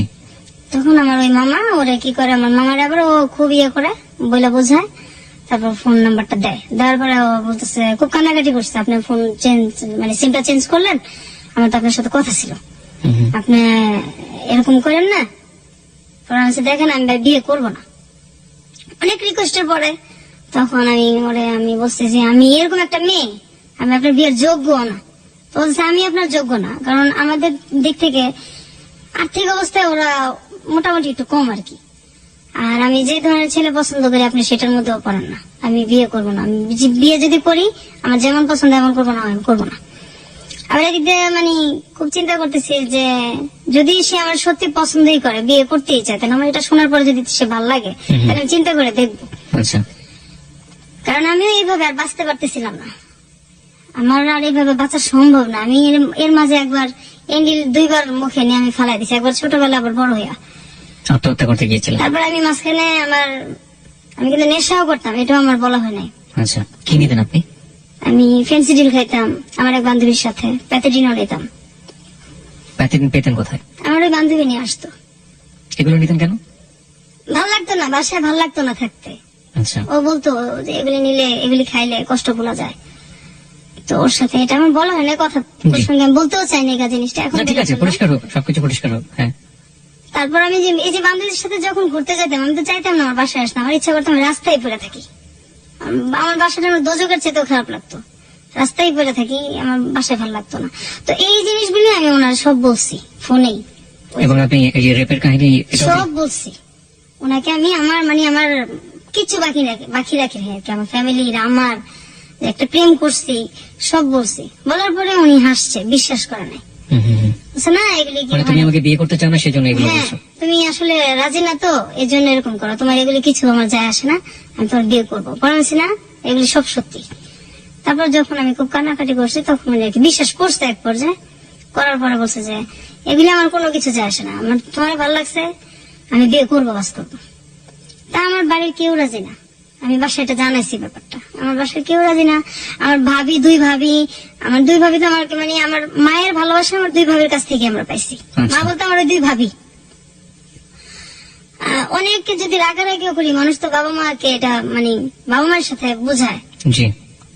তা আমার ভাবিদের সাথে রাগারাগি করলেও তারা কখনো আমাদের সাথে রাগ করে থাকে না। আমার দুই ভাবি আমাদের রাগ কষ্ট সব বুঝে এবং বুকে আবার তুইলেই নেয়, ভাবিরেই নেয়। তারপর আমার ভাবিদেরকে আমি বুঝাইছি যে এইভাবে কতদিন আমি বাঁচবো, আমার এইভাবে বাঁচাও সম্ভব না। এই ছেলেটা এরকম, সবাই বলতেছে যে ছেলেটা পড়াশোনা বেশি করে নাই, আবার আমাদের সাথে আর্থিক দিক দিয়েও যায় না, এটা কিভাবে হবো। ফার্স্ট দেখেন এইভাবে আমি তো আর থাকবো না। আর ওই ছেলেটা আমার এত মানে চাইতেছে, তো কেউ রাজি না, কাউরে মানে আমি বাসায় কনভিন্স করতে পারতেছিলাম না। তারপরে এক পর্যায়ে ও আমার কিভাবে জানে আমার বড় বোনের হাজবেন্ডের ফোন নাম্বার নেয়, ওনার সাথে মানে খুব যোগাযোগ করার পরে উনি আমার আব্বাকে আর কি খুব রিকোয়েস্ট করে। উনি ওর সাথে দেখা করছে, কথা বলছে, বলছে যে ছেলেটা যেমনই হোক, ছেলেটা ভালো, আপনি দিয়ে দেন, বিয়ে দিয়ে দেন। আর এদিকে আমিও আমার মানে বাসায় বলছি। তারপরে এক পর্যায়ে বিয়েটা হয়। তো বিয়ে হওয়ার পরেও মানে আমি ওদের বাসায় অনেক কষ্টে ছিলাম, এখন তো একটু আলাদা হয়েছে। ওর মা আর বোনের, ওর বাবা নাই। আচ্ছা, আমি এই প্রসঙ্গে আসতে চাই। আমি একটু আপনার বরের কাছে যেতে চাই। আপনি অনেকক্ষণ ধরে বসে শুনছেন এবং মাঝে মাঝে চোখ মুছছিলেন ওর, আপনার ওয়াইফ যখন কাঁদছিল।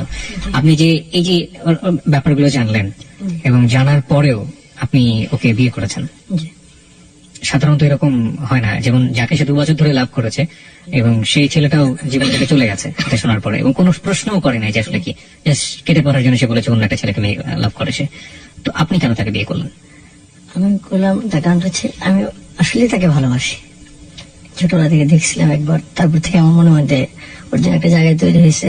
তো যে কথাগুলো ও আপনাকে বলছে, আপনি যখন মানে প্রথম যখন কথাগুলো আমাকে বলছে, আমি তো বিশ্বাস করতে পারিনি। এটা বিশ্বাস করার কথা না, জি। কারণ বাবা মা এরকম হয় বা ভাইরা এরকম করতে পারে, এটা তো ভাবাই যায় না। আমি প্রথমে শুনে তো প্রথমে এটা আমি ওইভাবে নেই না। আমি প্রথম বুঝতে পারছি যে ও আমাকে পছন্দ করে না, বিয়ে করতে চাচ্ছে না, এই জন্য হয়তো আমাকে মিথ্যা কথা বলতেছে। যখন এক পর্যায়ে খুব কান্নাকাটি করলো, সত্যি কথা বলে মানে বুঝতে পারলো, তখন আমি মানে নিজেই হতভম্ব হয়ে গেছি, এটা কি করে হয়, আপন ভাই। এগুলি তো আমি পরে বললাম যে দেখো ভাই, ওইটা একটা অ্যাক্সিডেন্ট বা একটা দুঃস্বপ্ন মনে করতে পারো তুমি, ওইটা নিয়ে আমার কোনো মাথা ব্যথা নেই, কারণ এখানে তোমার কোনো দোষ ছিল না, তুমি পরিস্থিতির শিকার। ওইটা আমার কিছু যে আসে না, আমি তোমাকে ভালোবাসি, যে কোনো কিছু বিনিময়ে তোমাকে চাই। ভাইদের মুখোমুখি যখন আপনি হন, আপনার ফিলিংসটা কি হয়? সে তো আপনাকে বলে বোঝাতে পারবো না। যদি আল্লাহ তাআলা আমাকে ক্ষমতা দিত, এই বিচার মনে আমি জাহাজই করতাম। আচ্ছা বিধি, আপনার কাছে একটু আসি। আপনি এখন আপনার সেই বাপের বাড়িতেই আছেন এবং আপনি নিস্তলায় থাকেন সম্ভবত, রাইট? হ্যাঁ, এটা আমি এই যে কয়েক মাস আগে আসছি। আমি তো অসুস্থ। কেন আসছেন? আসছি, আমি খুব অসুস্থ থাকি। আমার মানে ওই যে আমার শরীরের যে থাইরয়েড, এটা সম্পূর্ণ শুকিয়ে গেছে। টেনশনে আমার ডায়াবেটিস হয়েছে, আবার হাই প্রেশার হয়েছে, এত অল্প বয়সে, সব টেনশনের কারণেই হয়েছে। তো মাঝে মাঝে এত অসুস্থ হয়ে পড়ি যে আমি মানে রান্না বান্নাও করতে পারি না, এরকম অবস্থা হয়। তো কাছে থাকলে আমার 2টা ভাবি আছে, ওনারা খুব ভালোবাসে, ওনারা আমাকে দেখে। আপনারা যে বাসাতে থাকেন সেখানে কি আপনাদেরকে ফুল ফ্যাসিলিটি মানে যে সুযোগ সুবিধাগুলো দেওয়া হয়? মানে আপনার শ্বশুর কি দেয় সুযোগ সুবিধাগুলো? না, না, না। সুবিধা ওগুলি আমার ভাইদেরকে যেভাবে দেখতো আগে থেকে ওইভাবেই দেখে। আর আমি তো এই বাসাটা যে ভাড়া নিছি, আমাকে ভাড়াও দিবেন আমার বাবা। মানে আপনাকে ভাড়া দিতে হয় নিজের বাড়ি? অবশ্যই। আমার ভাইরা থাকে 2 ফ্ল্যাট নিয়ে, ভাইরা 2টাও থাকে। তারা কারেন্টের বিলও দেয় না, বা ভাড়া তো প্রশ্নই আসে না, যেখানে বিলটাই তাদের কাছ থেকে নেওয়া হয় না। কিন্তু আমার কাছ থেকে সবই নেওয়া হয়। এবং আমি যে ভাড়াটা নিচ্ছি, এটা অনেক রিকোয়েস্ট করে নিচ্ছি। আমার আব্বা আমাকে ভাড়াও দিবে না, আমি খুব রিকোয়েস্ট করে, খুব কান্নাকাটি করে তারপর ভাড়াটা নিচ্ছি, আমাকে দিবে না এখানে ভাড়া। আর আমার ভাইরা তো বলছে অনেক আগে যে আমি একদিন বলছিলাম যে ওদেরকে দিলে আমাদেরকে দিবেন না, এখন তো আমরা বড় হয়েছি, এত কষ্ট এখনো দেন, আপনিও তো একসময় মারা যাবেন। আমার ভাইরা বলছে যে এই চোখ 2টা উঠায় ফেলবো আর তাই না ছাদের মধ্যে রোদরে দিয়ে রাখবো। এই বাসার তুই কি কোনো কথা বলতে পারবি না এই বাসায়, আর এই বাসার তোরে আর মানে আর আমার ছোট মোটারে কিছু দেওয়া হবো না, কি তোরা কি এই বাসার। আমার আব্বার সামনেই বলছে।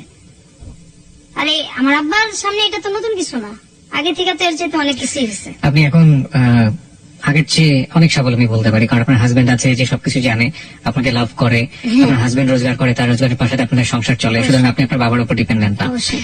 এখন যদি আপনাকে বলা হয় যে আপনি আইনের দ্বারস্থ হন এবং আইনের দ্বারস্থ হয়ে আপনার যে অধিকার সেটা আপনি আদায় করে নেন, আপনি সেটা করবেন? না, আমি করতে পারবো না, কারণ তাহলে আমার যে ভাইরা এই সমস্ত কাজগুলি করছে তারা মোটামুটি ভালো ফর্মে আছে, তো আমার হাজবেন্ডকে হয় মেরে ফেলবে, না হয় আমাকে মেরে ফেলবে, আমি থাকতে পারবো না, বাঁচতেও পারবো না। এবং আমি যে এখানে আসছি এটা যদি জানাজানি হয় তাহলে যে আমার কি হবে আমি চিন্তাই করতে পারি না। এই রিস্কটা আপনি কেন নিলেন? আপনি কেন এত বড় জানার পরেও আপনি কেন রেডিওতে এসে লাখ লাখ মানুষের সামনে আপনি আপনার জীবনের কাহিনী বললেন?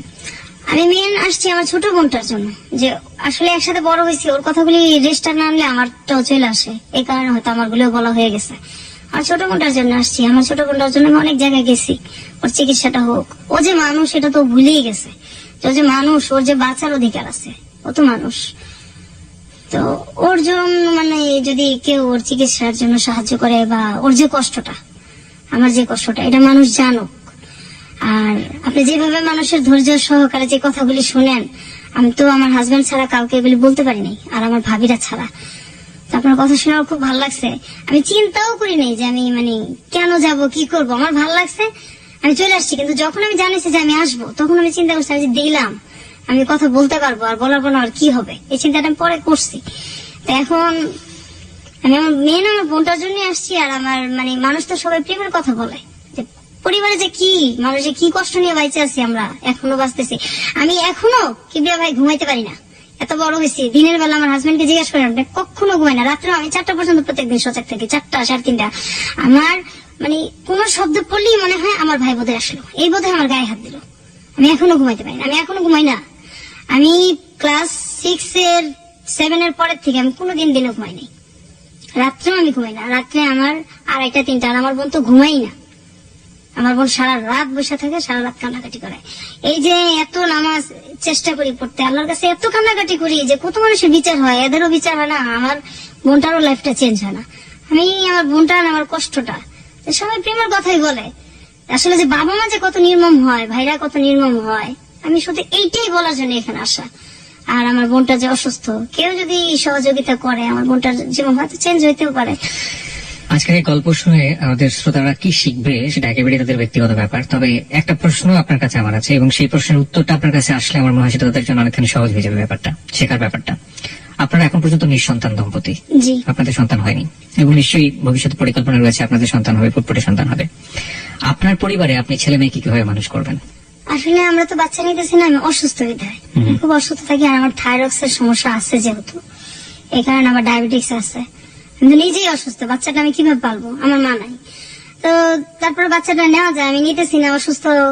আর যখন আমি আরেকটু সুস্থ হব, তখন যদি বাচ্চা নেই, আমার বাচ্চা আমি তো এভাবে মানুষ করবো না। আমি আমার আর্থিক অবস্থা যেমনই থাকুক, কিন্তু আমার বাচ্চাকে আমি বুঝতে দেবো না যে ভালোবাসার অভাব। এটা তো একটা দিক। একটা হচ্ছে ধরুন আপনার পরিবারে একটা ছেলে থাকলো এবং একটা মেয়ে, একদম সমান ভাবে দেখবো। আর আমার ছেলে এরকম ভাবে আমি বড় করবো, সে যে কুদৃষ্টিতে তাকাবে আর প্রশ্নে আসে না। যদি সে করে এরকম, তার ক্যারেক্টার যদি এরকম হয়, আমি বাড়ি থেকে বের করে দিব। This track was downloaded from FusionBD.com. আমি একদম বাড়ি থেকে বের করে দিব, তার কোনো পরিচয় আমি কখনো দেব না। গল্পটা এখানেই শেষ। আপনাদের দুজনকে অনেক অনেক ধন্যবাদ। আপনাকেও ধন্যবাদ। আমি শুধু একটা জিনিস এখানে মেসেজটা দিতে চেয়েছিলাম, যে আসলে কি করা উচিত। যারা অন্যায় করে, যারা অন্যায় করবে, তা সে যেই হোক না কেন, আর নিজের সম্পর্কের হোক বা যেই হোক না কেন, অন্যায়ের বিচারটা যেন সেখান থেকে হয়।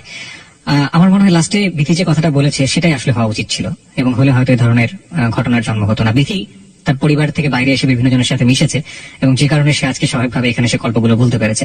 কিন্তু বিথির যে বোনটি এসে আমাদের এখানে গল্প বলতে পারেনি, সে হচ্ছে রিয়েল ভিক্টিমাইজ, আমরা যেটাকে বলি, যে এত বড় সাইকোলজিক্যাল পেশেন্ট হয়ে গিয়েছে, এবং যার সুস্থতার জন্য আসলে আমাদের যদি কিছু করার থাকে নিশ্চয়ই আমরা সেই চেষ্টাটা যেন করি। আমাদের শ্রোতাদেরকে বলবো